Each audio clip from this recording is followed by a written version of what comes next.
বর্তমান দুর্নীতিগ্রস্ত ও মেধাহীন রাজনৈতিক পরিবেশে এক দুর্লভ ব্যক্তিত্ব মাওলানা মুহাম্মদ মামুনুল হক। একদিকে দীর্ঘ ৩১ বছর বুখারী শরীফের মুহাদ্দিস, অন্যদিকে বিশ্ববিদ্যালয়ের ইকোনমিক্সের শিক্ষক। আধুনিক ও দ্বীনি শিক্ষার এমন শ্রেষ্ঠত্ব তাকে নিয়ে গেছে অনন্য উচ্চতায়।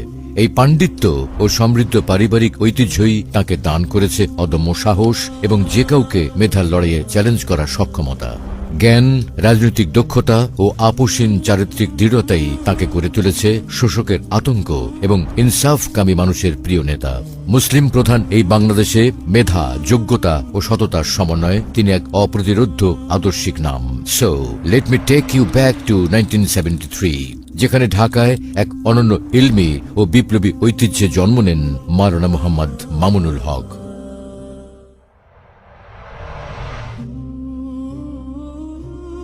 জন্ম ও বেড়ে ওঠা এমন এক পরিবারে জ্ঞান ও যোগ্যতা সেখানে বংশগত ঐতিহ্য। পিতা শাইখুল হাদিস আল্লামা আজিজুল হক রহমতুল্লাহি আলাইহি ছিলেন বিশ্ববরেণ্য মুহাদ্দিস, বুখারী শরীফের প্রথম বাংলা অনুবাদক এবং ঢাকা বিশ্ববিদ্যালয়ের ভিজিটিং প্রফেসর। পারিবারিক ঐতিহ্যের ধারাবাহিকতা রক্ষা করে মাত্র ১২ বছর বয়সে পবিত্র কোরআনের হিফজ সম্পন্ন করেন।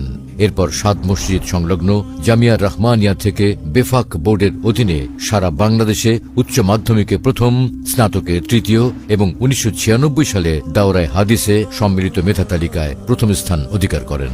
তার শিক্ষার যাত্রা শুধু মাদ্রাসাতেই থেমে থাকেননি। মাদ্রাসার শিক্ষার পাশাপাশি প্রাইভেট ইউনিভার্সিটি থেকেও অর্থনীতিতে অনার্স ও মাস্টার্স সম্পন্ন করেন। আন্তর্জাতিক উচ্চ শিক্ষায় প্রায়োগিক আধুনিক অর্থনীতির পাঠ গ্রহণ করেছেন বিশ্ববিখ্যাত অর্থনীতিবিদ মুফতি তাকি উসমানীর কাছ থেকে। লেখাপড়ার পাঠ চুকিয়ে কর্মজীবনেও রেখেছেন বহুমুখী দক্ষতার প্রমাণ। একদিকে দীর্ঘ ৩১ বছর জামিয়া রহমানিয়া আরাবিয়া সহ বিভিন্ন প্রতিষ্ঠানে হাদিসের সর্বোচ্চ কিতাব বুখারী শরীফের অধ্যাপনা করেছেন, অন্যদিকে প্রাইভেট ইউনিভার্সিটিতেও অধ্যাপনা করেছেন দীর্ঘদিন। সম্পাদনা করেছেন ম্যাগাজিন, রচনা করেছেন বহু গ্রন্থ, প্রতিষ্ঠা করেছেন কিছু ব্যতিক্রমধর্মী শিক্ষা ও সেবামূলক প্রতিষ্ঠান। মাওলানা মামুনুল হকের জীবন কেবল আরামদায়ক লাইব্রেরিতে কাটেনি। তার জীবন গড়ে উঠেছে গণমানুষের সাথে কাঁধ মিলিয়ে রাজপথের মিছিলে আর জালিমের কারাগারে। রাজনীতির হাতে খড়ি হয় বাবার হাতে।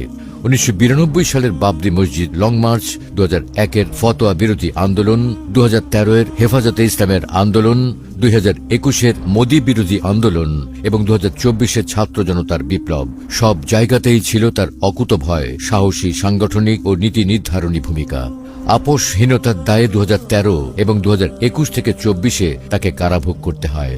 বাবরি মসজিদ ভাঙার প্রতিবাদে বাবরি মসজিদ প্রতিষ্ঠা, রাজপথে বুখারীর দর্স, ২০২৪-এ ছাত্র জনতার বিপ্লবে লাশ নিয়ে মিছিলের ঘোষণা, এসব সাম্প্রতিক কর্মসূচি তার রাজনৈতিক বিচক্ষণতা ও প্রভাবের উদাহরণ।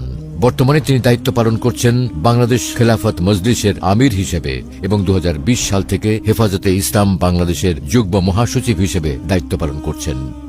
অধ্যাপনা ও রাজনীতির পাশাপাশি তিনি একজন দরদী সমাজসেবক। রোহিঙ্গা সংকট থেকে শুরু করে ভয়াবহ বন্যায় আর্তমানবতার সেবায় তিনি সবসময় অগ্রণী।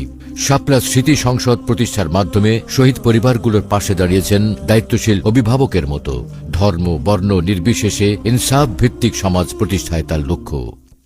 মোহাম্মদপুরের মাটি ও মানুষের সাথে বেড়ে ওঠা আধিপত্যবাদ বিরোধী সুযোগ্য ও আপোষহীন এই নেতা জাতীয় সংসদ নির্বাচনে প্রতিদ্বন্দ্বিতা করছেন ঢাকা ১৩ আসন থেকে।